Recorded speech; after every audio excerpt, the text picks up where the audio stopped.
नमस्कार।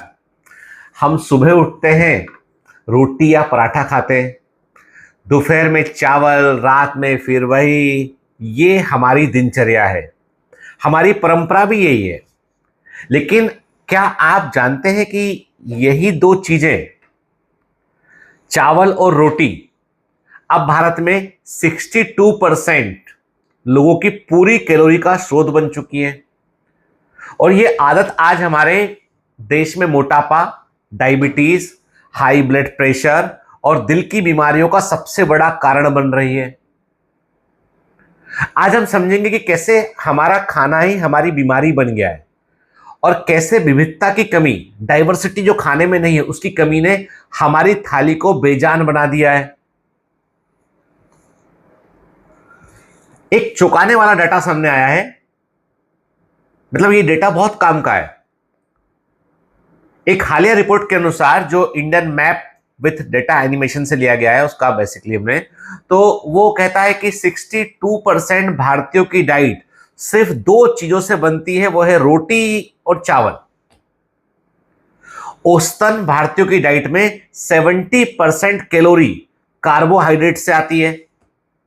Protein intake, जो कि बॉडी की मरम्मत के लिए, शरीर की मरम्मत के लिए, मसल्स के लिए बहुत जरूरी होता है, वो कई राज्यों में सिर्फ 30 ग्राम पर डे तक गिर गया है। और उसका भी सोर्स दालें हैं, थोड़ी बहुत वो भी 30 ग्राम पर डे। जबकि WHO का मानक कहता है कि कम से कम एक व्यक्ति को 1 किलोग्राम बॉडी वेट से 1 ग्राम प्रोटीन लेना चाहिए। मतलब 60 से लेके 70 किलो का आदमी है, 65 ग्राम, या बोलूं मैं आपसे कि तकरीबन 60 से 65 ग्राम एक एवरेज लेते हैं, उतना प्रोटीन होना मिलना चाहिए। मतलब साफ है, हम खा रहे हैं भोजन भरपूर, लेकिन उसमें न्यूट्रिशन या पोषण बहुत कम है। अब प्रश्न उठता है, क्यों यह खतरनाक है? जब हम सिर्फ कार्बोहाइड्रेट प्रधान भोजन खाते हैं ना, जिसमें कार्बोहाइड्रेट कार्ब ही कार्ब होता है, वो शरीर में इंसुलिन स्पाइक को बार बार बढ़ाता है, फैट का स्टोरेज बढ़ाता है, और हम धीरे धीरे इंसुलिन रेजिस्टेंस के शिकार हो जाते हैं। और इसी कारण से आगे चलकर होती है type 2 diabetes, high blood pressure और हार्ट डिजीज।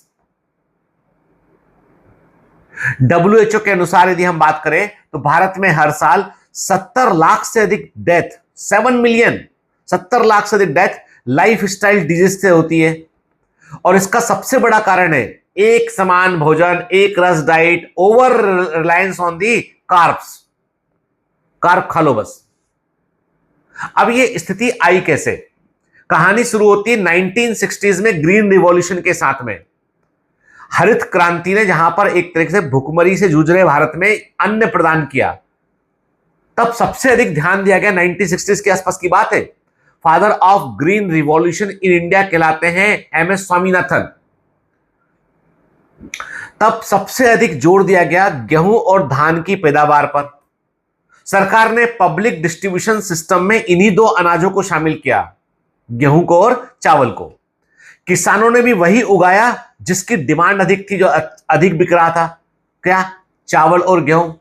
लोगों ने भी वही खाया जो सस्ता था, उपलब्ध था, आसानी से अवेलेबल था, चावल और गेहूं। रोटी, मतलब गेहूं बोलूं तो रोटी। धीरे धीरे बाजरा, ज्वार, कोदो, रागी, मटर, दालें हमारी थालियों से गायब होने लगी, दालें कम होने लगी। और अब एक पूरी पीढ़ी है जिसने अपने पूरे जीवन में कभी बाजरे की रोटी का स्वाद तक नहीं चखा है। मेरा बेटा भी उसी में शामिल होगा, कहता हूं लेकिन खाता नहीं है। खैर छोड़ो, आगे बढ़ते हैं। तो बीमार भारत, आंकड़े क्या बोलते हैं? यदि हम ICMR इंडिया इन डाइब स्टडी जो 2024 में हुआ था उसको लें, तो कहते हैं कि भारत में इस समय 10 करोड़ से ज्यादा डायबिटीज पेशेंट्स हैं।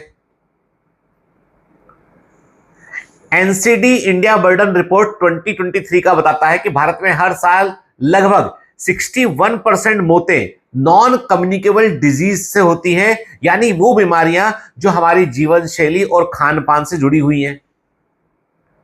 नेशनल फैमिली हेल्थ सर्वे जो क्या कहता है, वो कहता है आपसे कि 70% भारतीय वयस्कों में या तो ओवरवेट होने की समस्या है, या वो प्री हाइपरटेंसिव है, या वो एनीमिक है। सवाल ये है, हम ये बोलते हैं सवाल ये नहीं है कि हम क्या खा रहे हैं, सवाल ये है कि हम अपने बच्चों को वही गलत पैटर्न दे रहे हैं। कई सुपर फूड्स ऐसे इनको हम भूल चुके हैं।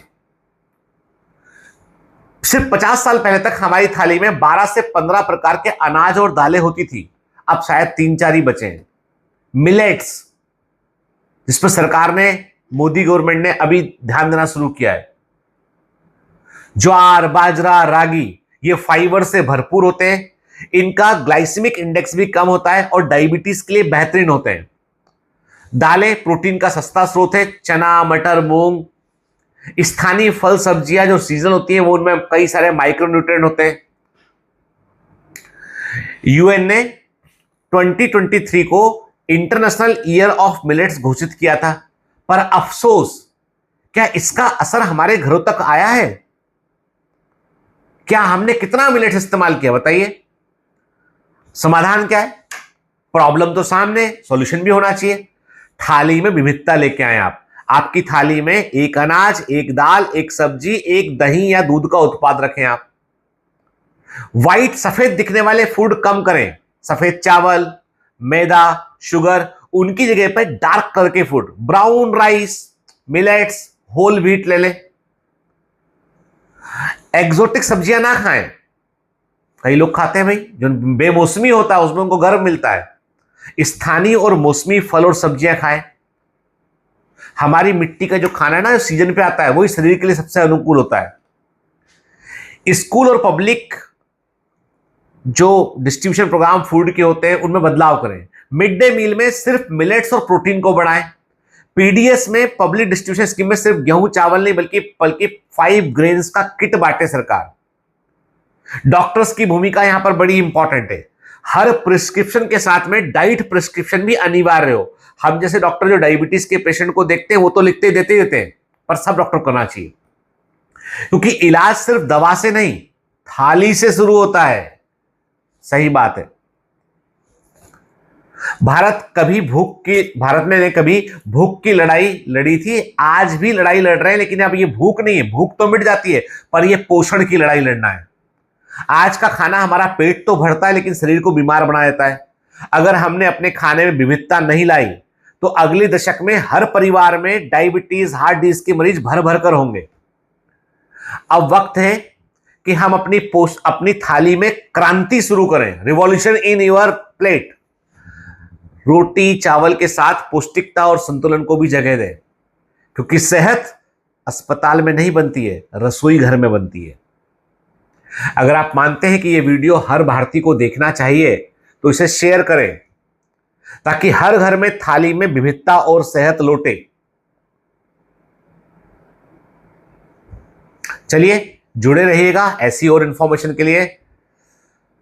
उम्मीद है आप आज के मेरे सेशन से कुछ सीखेंगे और आप भी अपनी थाली को गौर से देखेंगे कि अपनी थाली में क्या क्या होना चाहिए। और कभी जब मौका मिले तो हमको भी बुलाना यार, है ना? ठीक है, हम भी आएंगे आपके घर। चलो, ऑल द बेस्ट, जय हिंद।